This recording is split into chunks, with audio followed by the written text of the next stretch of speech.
Okay. I guess it's time to get this confession out there. Hi, my name's Parallax, and I'm a...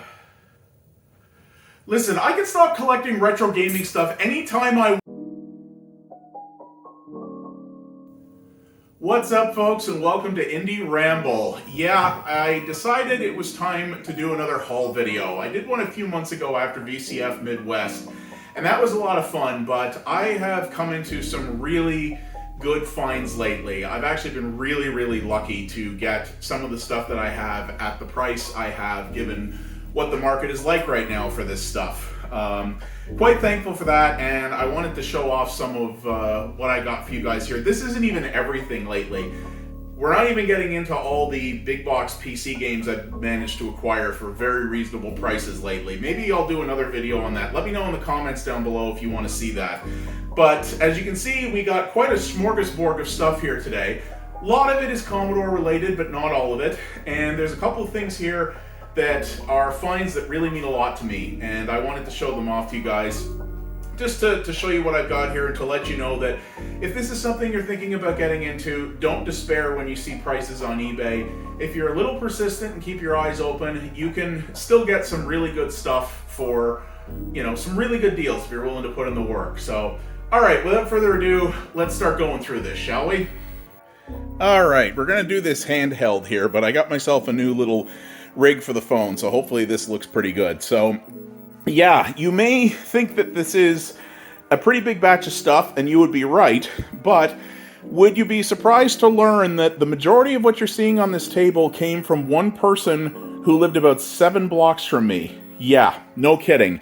Colonel Mantras actually found a post on Facebook Marketplace, which he watches for me because I don't use Facebook, and he found a guy who was selling a huge lot of Commodore stuff in varying conditions, and he only lived about 7 blocks from me in this small town I live in. Talk about a lucky find. And on top of that, he only wanted $400 for the whole lot. Even with the condition of some of these things, he could have easily asked for way more than that. And lucky finds like that don't come along every day, so I pretty much jumped on it right away, and when I saw what he had, I went, yep, no negotiation, I'll just take that off your hands right now. So I got myself a pretty good haul here, so let's start going over some of that first here. So you're going to see here that we've got a good handful of Commodore computers here. So I got 3 different Commodore 64s. You're going to see that these are pretty beat up. A couple of them have missing keys, and actually the key posts themselves are broken. And this guy here has all his keys, but is just filthy. I don't know what this came out of. Clearly it was in a bin for a while. So we got 3 of those, and then down here we have 2 Commodore VIC-20s. The VIC-20 was the predecessor to the C64. A lot of Commodore people are really into these. I'm not really. I just don't find them... They're not nearly as powerful as the C64, and I just don't find them as interesting. But I was nonetheless very happy to get them. These VICs, this one in particular here, is in pretty good shape, actually. And the reason I decided to take these, even though they were pretty beat up, is Mantras and I are trying to learn how to do actual retro repairs. We want to start learning how to do electronics repair. He already knows a lot more than I do, but we want to start learning how to restore and work on some of these. And I have no idea if any of these work. I do have the cables and power supplies to test them. I just haven't done that yet. But I want to see if they work, and if not, if we can fix them up, and the ones that we can't fix up, we can at least keep around to have components to restore other ones with. That's kind of the hope. This is going to be a bit more of a long-term project, but I'm looking forward to it. I think it's going to be pretty cool, and it was really awesome. These decks alone, even in this condition, this guy could have gotten more than $400 just for these alone. So, and he was a late Commodore enthusiast, actually. These aren't machines that he owned as a kid. He bought these a few years ago, but he was getting out of the hobby. So I guess he just didn't want to go through the headache of selling them, but man, I'll take the deal though. And he also had a couple of disk drives. So right here, these are Commodore 1541 variants. I actually have several of these in a box downstairs, as well as a couple of 1571s, which are the successor. And then this guy up here is called the 1541-2. It's the same thing as that bottom one, except it's smaller, quite a bit smaller actually, as you can see. And it was designed for the Commodore 64C, which was a white variant of it that came out later. Kind of like a mid-gen refresh type deal. So it's nice to have one of those. I also got two, and these are pretty rough looking too. These are Commodore data sets, which are tape drives. They're really just, they're pretty standard tape recorders actually, but they have specific data cables for those. I thankfully started with computers after the cassette era was largely over, but it's an adventure with these. But I want to see if these work and try to restore them if they don't. I also got, these are the things that excited me the most, to be honest with you. I got a real nice haul of cartridges for both the VIC-20 and the Commodore 64. There's a lot of different games and tools in here. A couple of things, I didn't even know Fisher-Price made video games, but apparently at one point they briefly did. So I got those, and you may be looking at these if you're into machines or gaming for these machines and go, wow, you got yourself a real nice pair there. Well, sort of. Unfortunately, these are the boxes for Temple of Apshai and Pit Stop, but they do not have the discs for those in them. They just have some tapes. I have a bunch more tapes lying around as well. I don't know, unfortunately I don't have the discs for these, but finding the boxes with all the non-disc bits in it is frankly a lot harder than finding the discs themselves. For Temple of Apshai, I only have the box itself, so I can probably find discs for these on eBay and maybe the manuals and stuff over time. Hi, Elsa. I got two critters over here who are poking around. Hi, Ellie. Hi, Boo. So yeah, I'm gonna see what I can do. With that. And then this box here, for starters, how cool is this? Finding Commodore boxes, especially ones that are in really good shape, very uncommon. Most of these are long gone or beat up. So this didn't come with a computer in it, but as Commodore boxes go, this is in pretty good shape wear-wise. But he had his own little treasure trove within it. So we have a bunch of different manuals and books here. Funny enough, some of these are not for the Commodore, some of these are for the PET. Well, they are for the Commodore. This is a Commodore computer that predates even the VIC-20. So we had that. I have a couple of Commodore user guides already, but these are variants of them, different revisions, which is kind of nice. So I guess he did have a C64C at one point, or still has one, because we have the manual.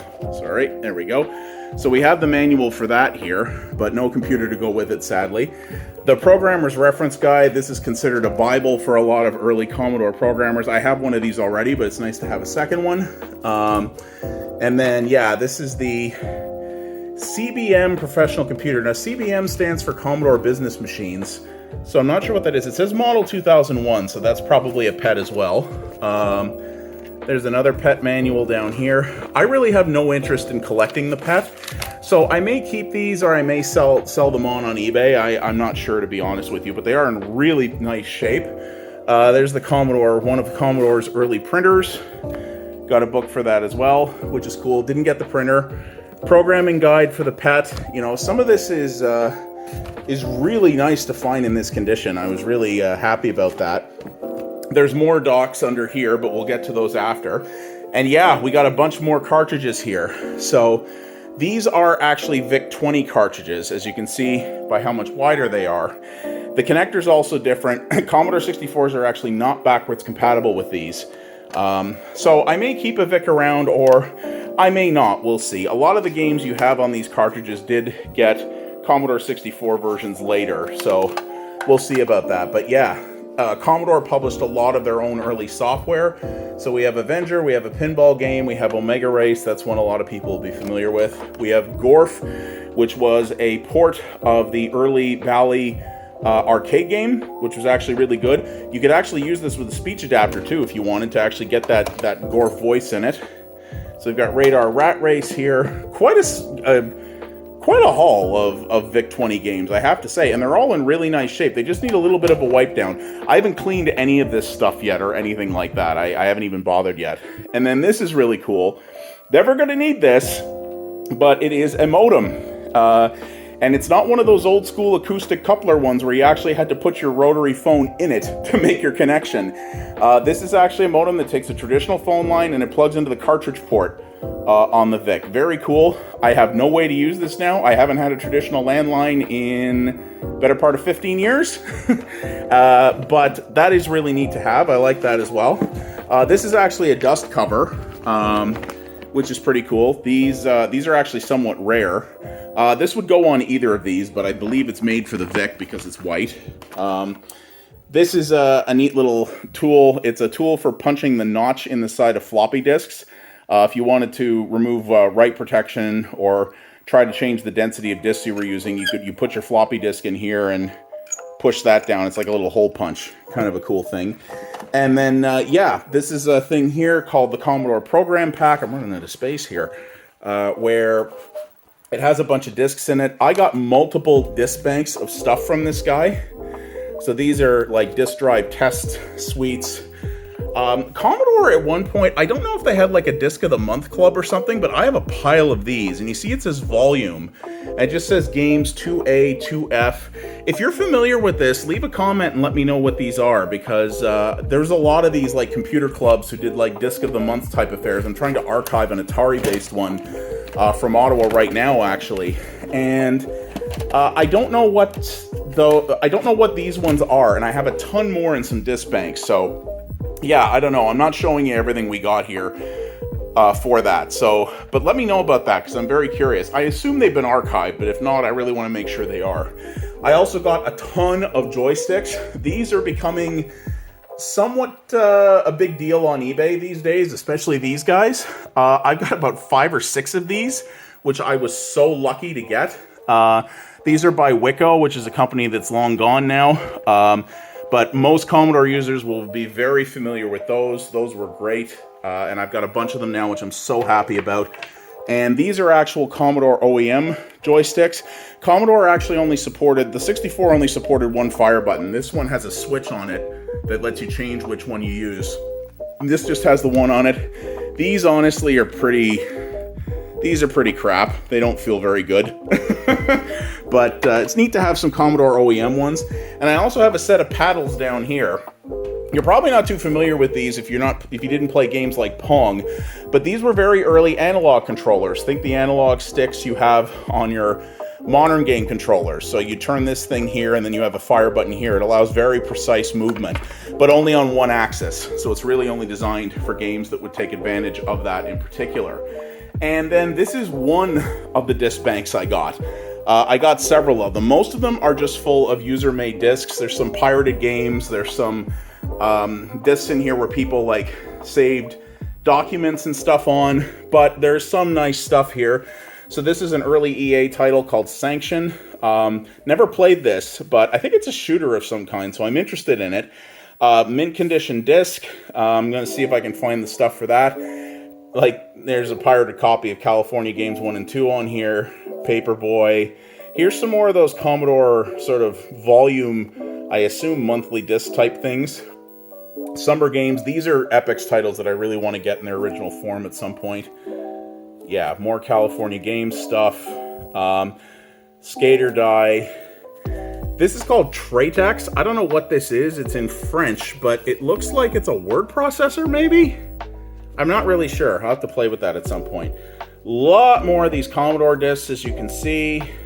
A bunch of other stuff there. This says Fast Hack. I'm not sure what that is. I'm going to have to play around with a lot of these. There's a copy of GEOS on here, which is the graphical operating system for Commodore machines. I have that. Speed Racer, not familiar with that one for the Commodore. I played a lot of these share data games with these silver labels back in the day. So there's Classic Concentration. It's like the game, the board game. Much more Commodore stuff. Robin Hood, I don't know what that one is in particular. Lancelot. This is a game called High Noon from Celery Software. That's a banger brand you got right there, guys. Some more Commodore stuff. There's some stuff from Cosme in here, which is a company that I used a lot back in the day, so I don't know what Zappy Zooks is. Masters of Time, I'm familiar with this. This right here, I was so happy to see. Talladega is a game that I played back on my Atari 8-bit a lot, and this is actually the double-sided release that has Commodore on one side, Atari on the other side. Cosme was actually a value publisher, and this game, Definitely was a little bit better in my memory now that I've seen footage of it, but it's still really cool to have. I'm really happy to have that. Tons more of this Commodore, this Commodore things, another test demo disc for the 1541. I mean, just look at all this. I don't know what's on any of these. If I can't find an archive of these, I'm gonna have to go through them and actually archive them. It's crazy. So there's Geos, an original copy of it. This is, I wouldn't call it rare, but it's not the easiest thing to find in its original form, so that's pretty cool. More stuff here. Learn about sounds and reading, easy reader. A lot of educational stuff here. ABC Tutor. So you can see there's just so much of this. I'm going to have to spend some real time to go through all this. This is a cleaning disc. All you had to do with these was to clean the heads off in the drive. You just put some alcohol on it here and put it in the drive, and it would spin and wipe off the head.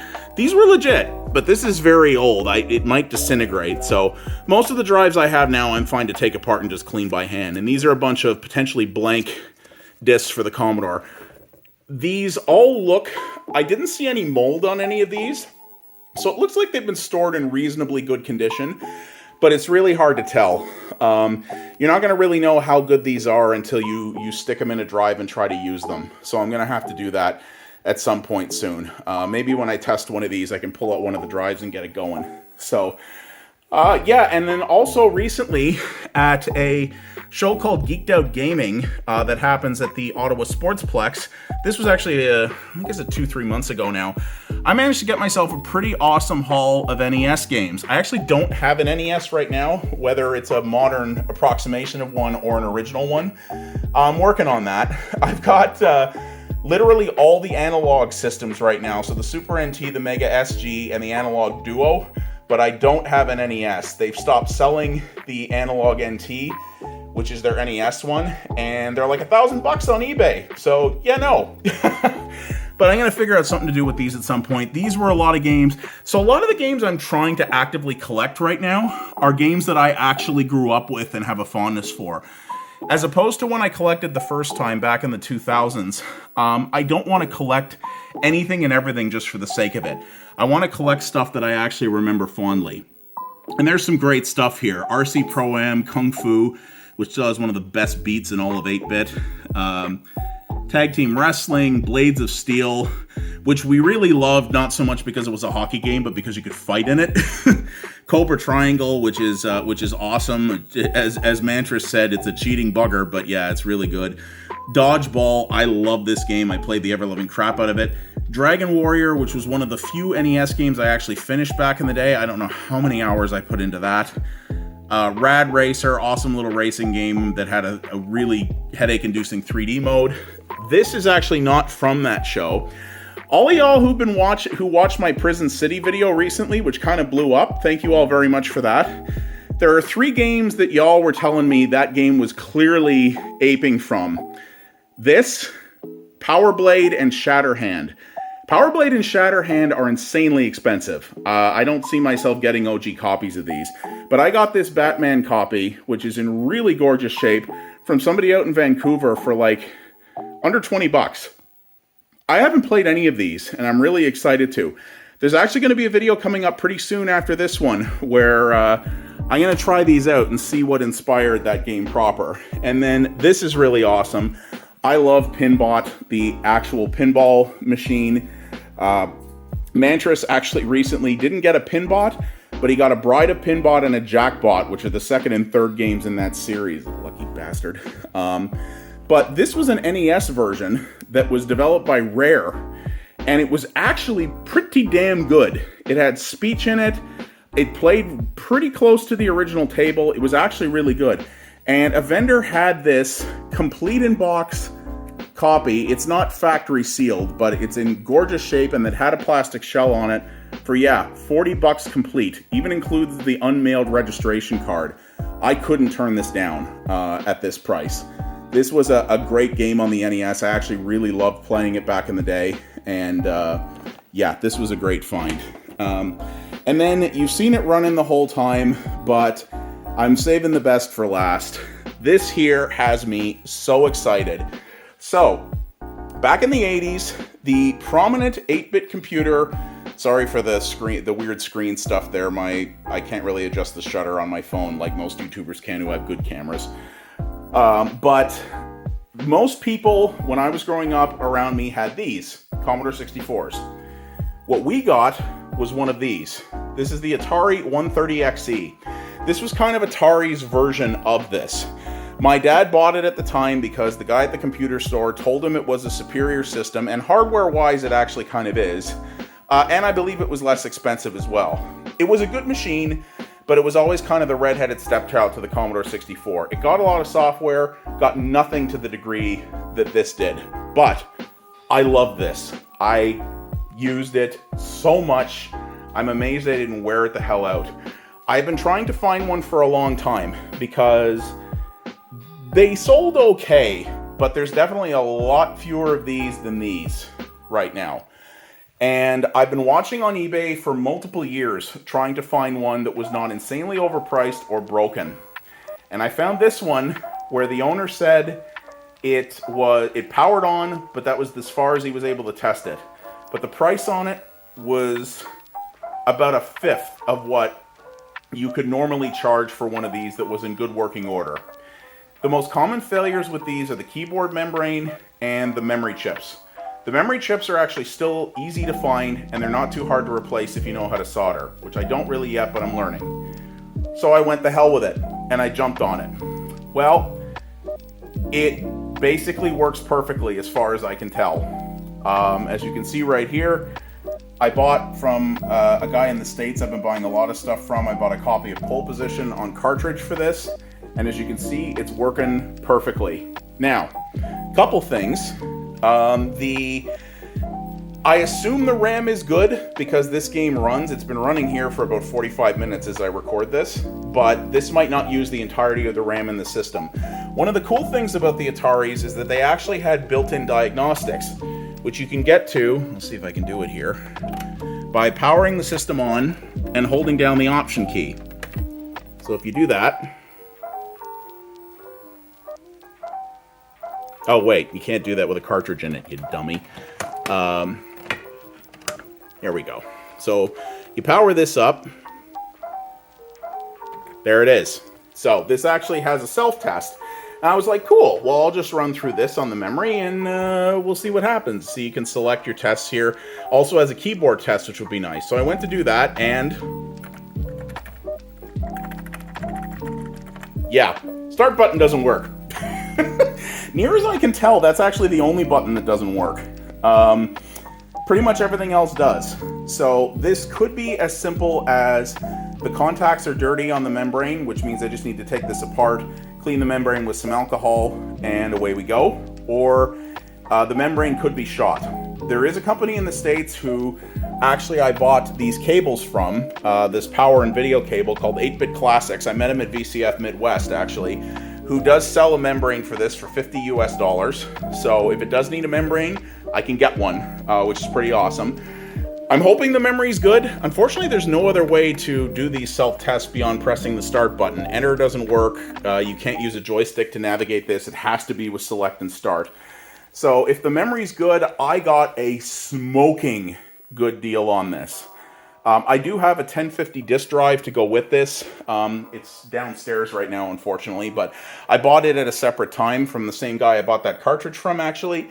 And it is, it's in mint condition, apparently works fantastic, so I will be able to try it out. I do have to buy a data cable for it. 8-Bit Classics doesn't sell those, unfortunately. You can get them on eBay, though, so I'll have to get, it's called the, it's just called the I/O cable, but basically it's that cable right there. You need that for the disk drive or any peripherals or anything like that. I also bought a copy of this, which is a game called Master Type. Most people are going to be like, why the hell did you buy a typing game? Well, it's because I grew up with this. I actually had it on disc. They use this as kind of a typing tutor at my elementary school. And I wanted to try this out again. It's pretty jank looking, but it's actually really good, and it's actually quite a challenging typing game. So I was happy to get a copy of this. I got it for cheap, so it's all right by me. The only problem that this machine has right now, and if you know Master Type, you may have seen why, may not show up super well here, but we'll see, is that oh, of course, now it's not doing it. Huh, that's funny. Basically, the color sometimes goes a little weird with it, and you have to kind of manipulate the cable in order to get it to show the colors correctly. Maybe it just needed to heat up. That usually can be solved by just spraying some deoxit in the socket. But when I first powered this up, I had to kind of finagle this a little bit to get the colors to look right. Atari Basic is supposed to be this kind of blue like this, but it was showing up as sort of a green. So, yeah, that was a little strange. But, yeah, I got one of these. This was one of my white whales. This is in really good condition. The keys are a little dull. Maybe they could do with a tiny bit of retro brighting. It's very common to see this yellow to hell and gone. It does need a little bit of it in the sense that, so you can see back here that hard to see in the light there, but you can see how the bottom of the shell is a different shade than the top. It shouldn't be. They should both be the same color. So the back of this, it's pretty much just the back, not even really the bottom, was probably facing towards a window, and it probably just got some sunlight. So I can just gently retro bright that, and we should be able to bring this back to its full luster, which is going to be awesome. This monitor is a Commodore 1084, which is very prized these days. This didn't come from this haul. I've had this for years, actually. This is something I've just kept around because I got it for a really good deal, and it's in great condition. And you can plug practically anything into this monitor, and it'll work. This is from the Amiga days, and it is fantastic. The power switch is a little wonky. You got to kind of, there you go, to do that to make it work. But yeah, I consider myself so fortunate to have found all this stuff. This massive Commodore haul, pretty much everything you're seeing here. Plus I have a box over there with the remaining joysticks and a ton of cables and power supplies in it as well. This whole lot cost me $400, which is an insane deal if you know what Commodore stuff is worth these days. All this NES stuff that I got in total probably cost me about 120 or so, maybe a little bit more than that, but cost me about 120 at the show, and these are some really good bangers in here, all in really good shape. I'm super happy for. I think I paid, it was $130 US for this 130XE, which came out to close to 200 Canadian, but finding one of these in this shape for under $300 to $400 now at a minimum is extremely rare.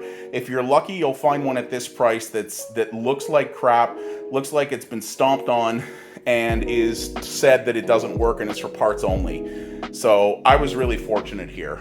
And yeah, this doesn't include all the PC big box stuff that I bought recently, because I'm getting some of that too, and other Commodore software too that I picked up in the last while. So if you guys do want to see that, leave a comment down below and let me know. And let me know in general what you think about these little haul videos. Do you care? Do you care to see these? You know, am I moving too fast? Would you rather I take longer and go into more detail? Would you rather I be quicker with them? Or do they interest you at all? If not, that's perfectly fine. I understand that too. But leave a comment down below and let me know what you think. And yeah, please do all the normal YouTube things. Those do help the channel out a great deal. And you can also follow me over at twitch.tv/pxabstraction.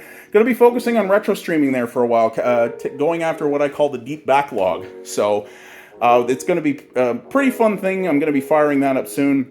And we have a great community over there, and I would love to see y'all be a part of it. Thanks again, everybody, and I'll see you in the next Indie Ramble. We will sign off with complimentary pet shots. There's Elsa. Hello, sweet girl. She's a little tired, but yeah. And then, of course, there's the doggo. You see me post pictures of her all the time, but there's Ellie. Hi, boo. We have a big blizzard going on outside right now, so she can't do too much, so she's a little annoyed about it because she'd rather be out in the snow. All right, guys. Thank you all very much for watching, and I will see you next time. You guys have yourselves a good one. Take her easy.